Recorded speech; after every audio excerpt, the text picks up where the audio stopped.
हम माजी से ज्यादा खतरनाक दौर से गुजर रहे हैं। इस वक्त जनाब स्पीकर, वो यूनिटी, वो पॉलिटिकल कंसेंसस जो उस वक्त हम कामयाब थे अपनाने में, इस वक्त हम वो कंसेंसस आपस में नहीं बना सके।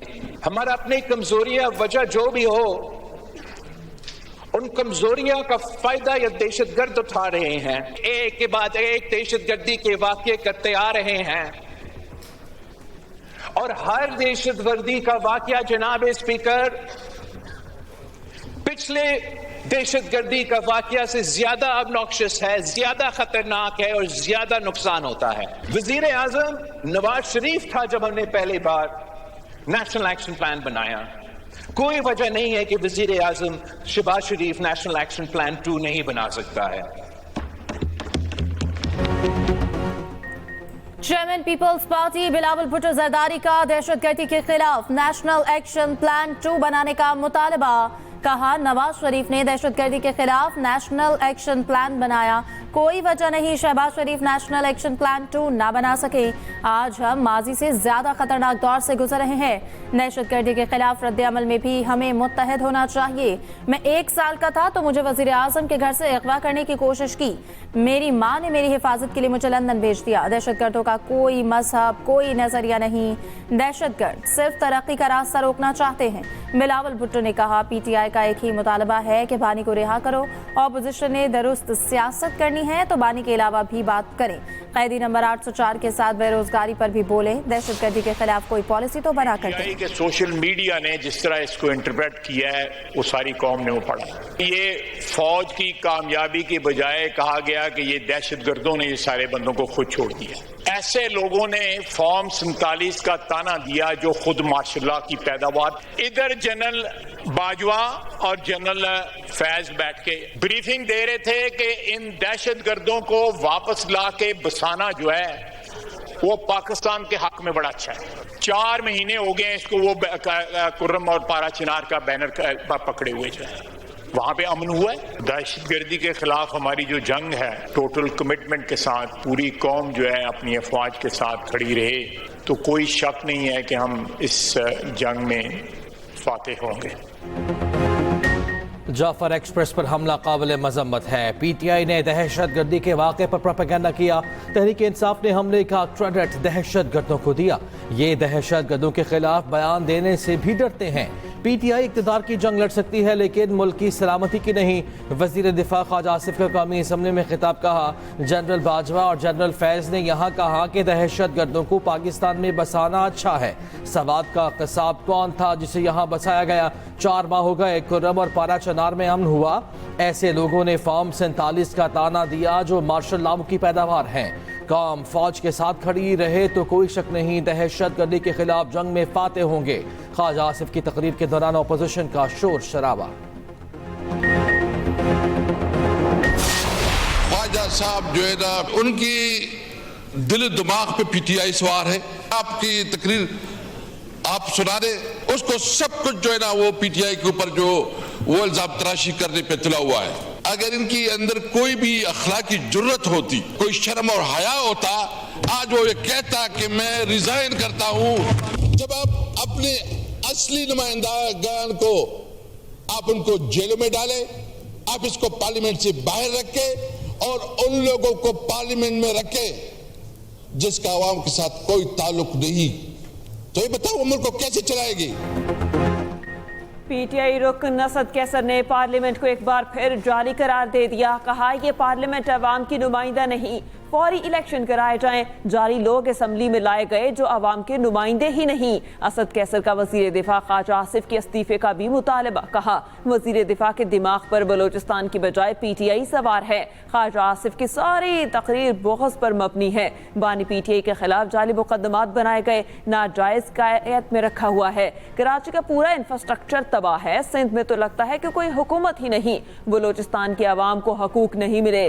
खारिजा पॉलिसी पर नजरसानी करना होगी। चेयरमैन पीटीआई बैरिस्टर गोहर ने कहा बोलान में अंथोनाक वाकया हुआ, इसकी मजम्मत करते हैं। फौजी और सिविलियन शोहदा को खिराज अकीदत पेश करते हैं।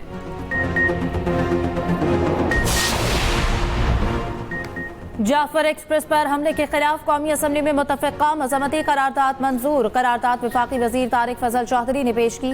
करारदाद में कहा गया कि ऐवान जाफर एक्सप्रेस हमले समय दहशतगर्दी के तमाम वाक़यात की मज़म्मत करता है। ऐवान बहादुर सिक्योरिटी फोर्सेस की सत्ताइश करता है। मुल्क को अदम इस्तेहकाम का शिकार करने वालों के खिलाफ सख्त कार्रवाई की जाएगी। कौमी सलामती से मुतसादिम नजरियात को फैलाने की इजाज़त नहीं दी जाएगी।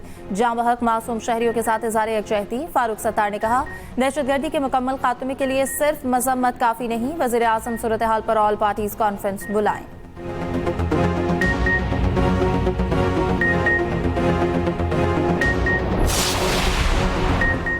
अमन अमान की सूरत हाल, कोयटा में बड़ी बैठक। वज़ीर आज़म शहबाज शरीफ की एक रोज़ा दौरे पर कोयटा आमद। वज़ीर आला बलोचिस्तान सरफराज बुक्की ने वज़ीर आज़म का इस्तकबाल किया। कोयटा में आला सतह इजलास की सदारत करेंगे। वज़ीर आज़म शहदा की नमाज जनाजा में भी शिरकत करेंगे। शहबाज शरीफ ने कहा, जाफर एक्सप्रेस पर दहशतगर्द हमला बेईमाना और बुज़दिलाना अमल है। ऐसे बुज़दिलाना इक़दामात अमन के आज़म को मुतज़लज़ल नहीं कर सकते। पाकिस्तान दहशतगर्दी के खिलाफ जंग जारी रखेगा।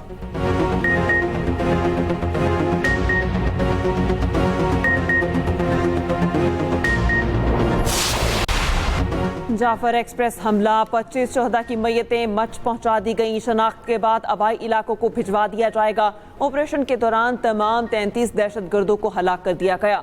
ऑपरेशन से पहले ही दहशतगर्दों ने 21 अफराद को शहीद कर दिया था। रेलवे ट्रैक पर तैनात 4 FC जवान शहीद हुए। DG ISPR lieutenant general Ahmed Sharif का कहना है, ऑपरेशन के दौरान किसी मुसाफिर को नुकसान नहीं पहुंचा। ऑपरेशन के पहले मरहले में खुदकुश हमलावर को निशाना बनाया। दहशतगर्द सैटेलाइट के जरिए अफगानिस्तान में मास्टरमाइंड से राबते में थे। दहशतगर्दों ने यरगमालियों को ढाल के तौर पर इस्तेमाल किया। ISPR का कहना है, अफगानिस्तान अपनी सरजमीन पाकिस्तान के खिलाफ इस्तेमाल होने से रोके। पाकिस्तान की सलामती पर कोई समझौता नहीं किया जाएगा।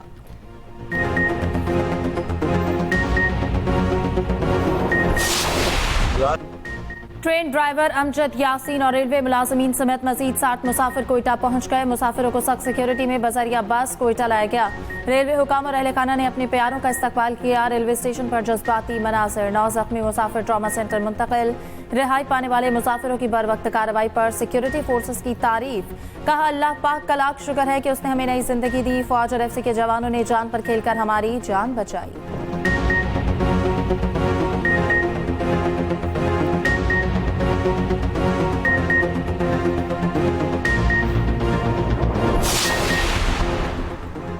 जाफर एक्सप्रेस दहशतगर्दी के पीछे भारत है। वाक़े के दौरान ट्रेस शुदा कॉल से अफगानिस्तान राब्तों का सुराग मिला। तर्जुमान दफ्तर खालिदा शफकत अली खान की ब्रीफिंग। कहा, माजी में भी अफगानिस्तान से ऐसे वाक़यात की तफसीलात शेयर करते रहे हैं। सिफारती राब्तों को पब्लिक फोरम पर बयान नहीं करते। बहुत से दोस्त ममालिक ने जाफर एक्सप्रेस दहशतगर्दी की मजम्मत की। अफगान हुकाम को इजाज़त नहीं देंगे कि तुरखम पर कोई भी तामीरात करें।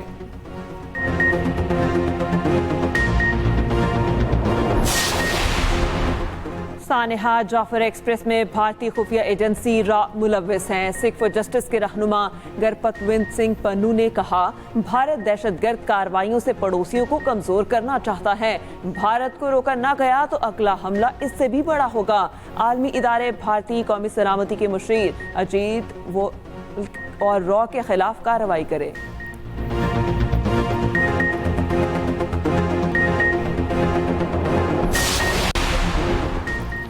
अमेरिका, बरतानिया, चीन और ईरान की जाफर एक्सप्रेस पर हमले की मजम्मत। नॉर्वे, रोमानिया, जर्मनी, यूरोपीय यूनियन, रूस, फ्रांस और तुर्की की भी मजम्मत। अमेरिकी सफारतखाने का कहना है कि BLA को अमेरिका ने आलमी दहशतगर्द ग्रुप करार दिया है। तर्जुमान चीनी वजारत खारजा ने कहा, दहशतगर्दी से निपटने के लिए पाकिस्तान की हिमायत जारी रखेंगे।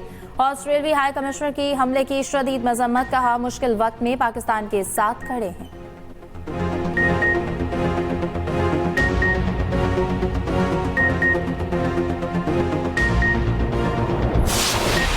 Construction of 6 new canals on Indus River and its tributaries, including the Cholistan Canal, threatens to undermine the fundamental rights of Sindh as a lower riparian and will result in significant adverse impacts on the province's water security, agriculture, environment and economy. Whereas Sindh, being the lower riparian, has already experienced the detrimental effects of excessive water diversions upstream, which have led to severe water shortages. पानी की fair distribution के ऊपर छोटे सूबों की नुमाइंदगी हो और सबसे ज्यादा सिंध के लोगों की अगर किसी जमात ने नुमाइंदगी की है हर मसले के वो डिवोल्यूशन हो, 18 अमेंडमेंट हो, सबसे ज्यादा पानी हो, पाकिस्तान पीस पार्टी ने। चोलिस्तान केनाल समेत 6 नहरों की तामीर गैर कानूनी करार। सिंध हुकूमत की करारदाद सूबाई असम्बली में मंजूर। करारदाद पेश करते हुए वज़ीर आला सिंध मुराद अली शाह ने कहा, दरियाए सिंध के पानी पर नहरों की तामीर गैर आइनी है। सिंध का पानी किसी को नहीं देंगे। दरियाए सिंध के पानी के हक पर डाका कबूल नहीं। ज़राअत को नुकसान होगा। माहौलियाती बहरान का खदशा है। आवाम के साथ मिलकर एहतजाज करेंगे। 1991 के पानी माहिदे पर मुकम्मल अमल दरामद का मुतालबा किया जाए। जाम खान शोर बोले, पीपल्स पार्टी वाहिद जमात है जिसने पानी की मुनसिफाना तकसीम की बात की। सिंध के हर मसले पर पीपल्स पार्टी ने आवाम के मसाइल पर आवाज उठाई।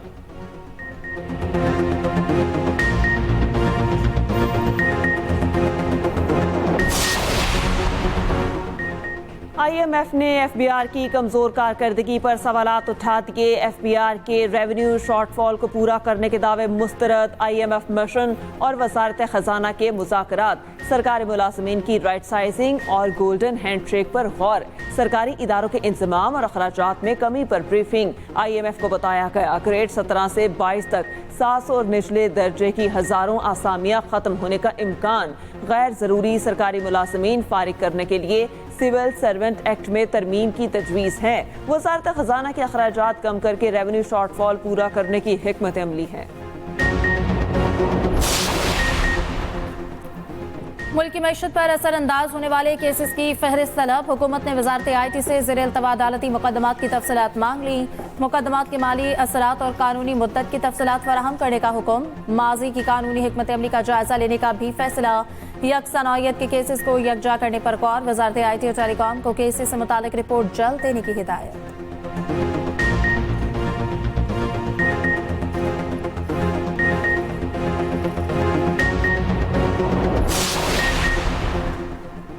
पार्लियामेंट की बजाय आईन पाकिस्तान सुप्रीम है। पार्लियामेंट भी आइन के ताबे है। जस्टिस जमाल खान मंदोखिल के रिमार्क सुप्रीम कोर्ट में। फौजी अदालतों में सिविलियंस के ट्रायल के खिलाफ अपीलों पर समाअत। जस्टिस जमाल मंदोखिल ने कहा, आर्मी एक्ट बनाया ही इसलिए जाता है कि फौज को डिसिप्लिन में रखा जा सके। वजारत दिफा के वकील ख्वाजा हारिस ने कहा, कानून का इतला किस पर होना है और कैसे होना है ये तय करना पार्लियामेंट का काम है। एक शिक के बजाय हमें आईन पाकिस्तान को मजमूई तनाजुर में देखना चाहिए। किसी कानून के इतला का मयार क्या होगा यह तय करना पार्लियामेंट का काम है, अदलिया का नहीं। जस्टिस जमाल मंदोखिल ने कहा, क्या कल पार्लियामेंट आर्मी एक्ट में सिविलियंस के लिए मजीद शिक्कें भी शामिल कर सकती है। जस्टिस अमीनुद्दीन ने कहा, आर्मी एक्ट के शिक 2(1)D को कलअदम करार देने की हद तक फैसला दुरुस्त नहीं। ख्वाजा हारिस की इस दलील से इत्तफाक करते हैं।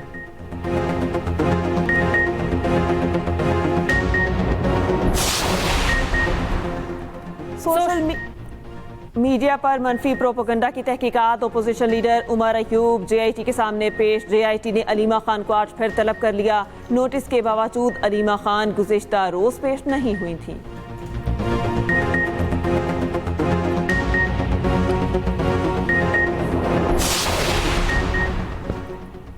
बानी PTI ने जजेस ट्रांसफर का नोटिफिकेशन सुप्रीम कोर्ट में चैलेंज कर दिया। आर्टिकल 184(3) के तहत दरख्वास्त दायर कर दी। नोटिफिकेशन गैर कानूनी, गैर आईनी और कलअदम करार देने की इस्तदा। वफाकी हुकूमत और चारों हाई कोर्ट्स को फरीक बनाया गया।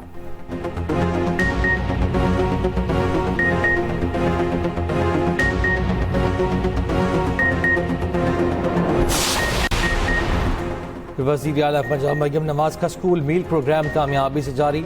मुजफ्फरगढ़, राजनपुर और डीजी खान में दूध के 3.5 करोड़ से ज्यादा पैक्स तकसीम। चंद माह में 55,000 से ज्यादा नए तलबा की इनरोलमेंट का मुनफरिद रिकॉर्ड। मरियम नवाज ने कहा, स्कूल मील प्रोग्राम का दायरा-ए-कार बतदरीज बढ़ाया जाएगा।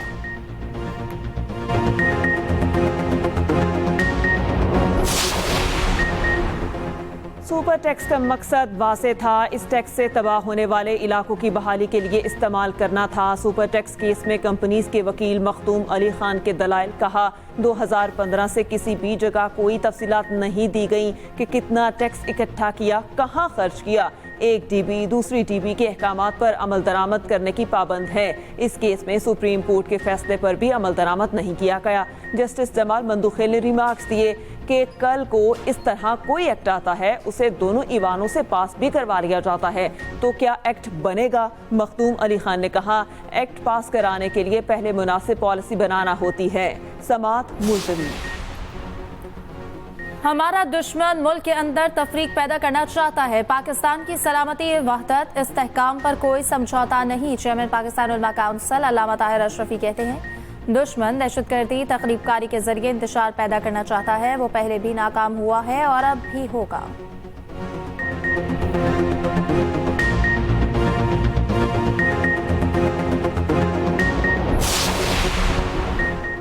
मुस्तफ़ा आमिर कत्ल केस में पेश रफ्त मुलज़िम अरमगान के पुलिस को दिए गए बयान को प्रोसिक्यूशन फाइल का हिस्सा बना दिया गया।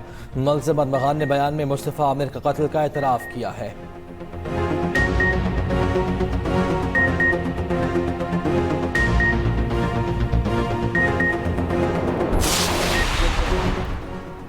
बारिश बरसाने वाला सिस्टम आज रात पाकिस्तान में दाखिल होगा। 14 से 16 मार्च तक बारिशों की पेशगोई। लाहौर समेत पंजाब के बेशतर अजला में बारिश का इम्कान है।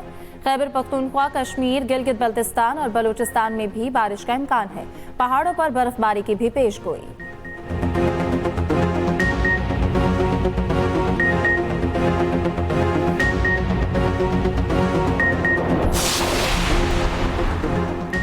कनाडा के नए वज़ीर आज़म मार्क कार्नी कल हल्फ उठाएंगे। लिबरल पार्टी ने 59 साला मार्क कार्नी को वज़ीर आज़म नामजद किया था।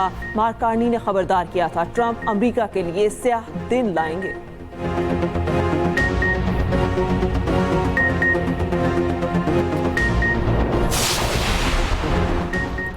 रवा साल का पहला मुकम्मल चांद ग्रहण 14 मार्च को होगा। पाकिस्तान में मुशाहिदा नहीं किया जाएगा। चांद ग्रहण का आगाज सुबह 8:57 पर होगा, 3 बजे खत्म होगा। यूरोप, ऑस्ट्रेलिया, अफ्रीका, शिमाली और जनूबी अमेरिका में देखा जा सकेगा।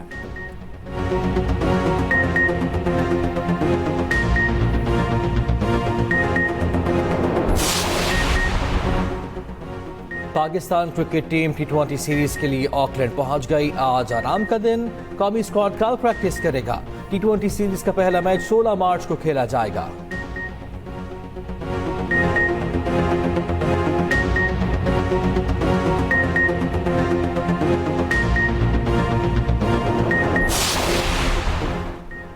भारत के जय शाह का पाकिस्तान के खिलाफ तासुब खत्म न हुआ। चैंपियंस ट्रॉफी के कामयाब इनेकाद की तारीफ मगर पाकिस्तान का नाम न लिया। सोशल मीडिया पैगाम में लिखा, चैंपियंस ट्रॉफी ICC के लिए बड़ी कामयाबी रही। तमाम टीमों और मेजबान ममालिक का शुक्रिया अदा करते हैं। जय शाह ने पोस्ट में मेजबान पाकिस्तान का जिक्र तक न किया।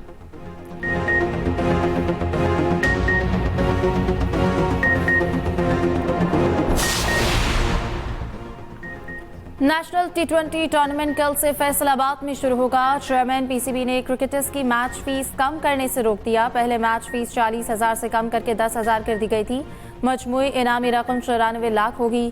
फातेह टीम को 50 लाख और रनर्स अप को 25 लाख मिलेंगे।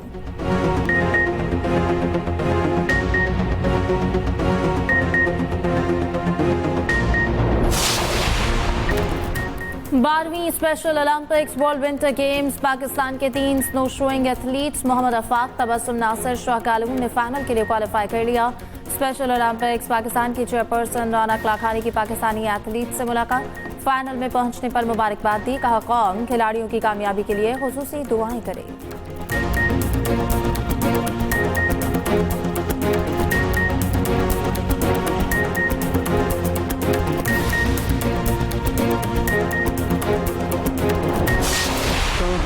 सरकार जाए आपके होते हुए, हम कहाँ सरकार जाए आपके होते हुए। और प्यारा रमज़ान की खुसूसी ट्रांसमिशन दूसरे अशर में दाखिल। जवेरिया साउद ने जिन्नात का जिक्र किया तो दिलचस्प किस्सा चल पड़ा। हिना तारिक बनी प्यारा रमज़ान की मेहमान। क्विज मुकाबले का हुआ दूसरा सेमीफाइनल। देखिए प्यारा रमज़ान चांद रात तक सिर्फ एक्सप्रेस एंटरटेनमेंट पर।